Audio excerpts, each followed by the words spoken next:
As we rely more and more on internet-connected devices, experts say this year we're going to see more advances, especially in your home. My colleague, Rena Ninan, spoke with CNET senior producer Dan Patterson about the Internet of Things. It sounds like a lot of jargon, but if you think about processing power and connectivity, and we just mean computer chips and the internet embedded into everything. So we've heard a lot of jokes and commentary about your refrigerator or your washer dryer. Yeah. That sounds funny, but if you think about your washing machine at scale, if you can understand the water flow, this saves us tons of energy in the long run. So the Internet of Things is really just connectivity and processing power embedded into the world around us. And this is also the industrial world. It is our cities. So we're going to hear a lot about smart cities, about smart cars, and about the smart home.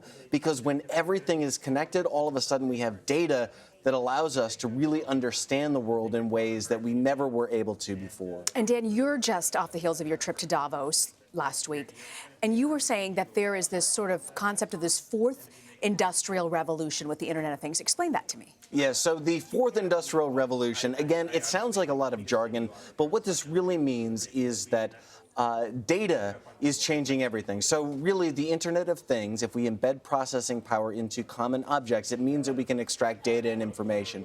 Data and information also feed artificial intelligence.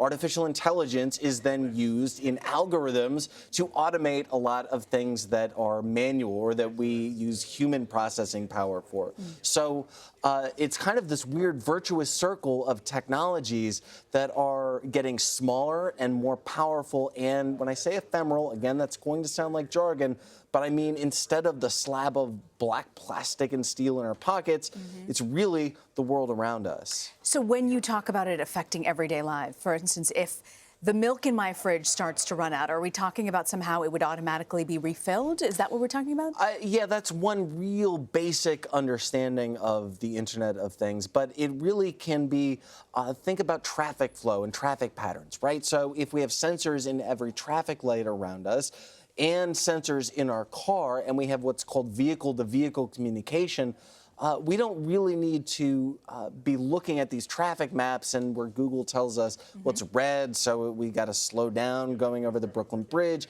It means that our cars are communicating with each other and traffic flows seamlessly as opposed to stop and go.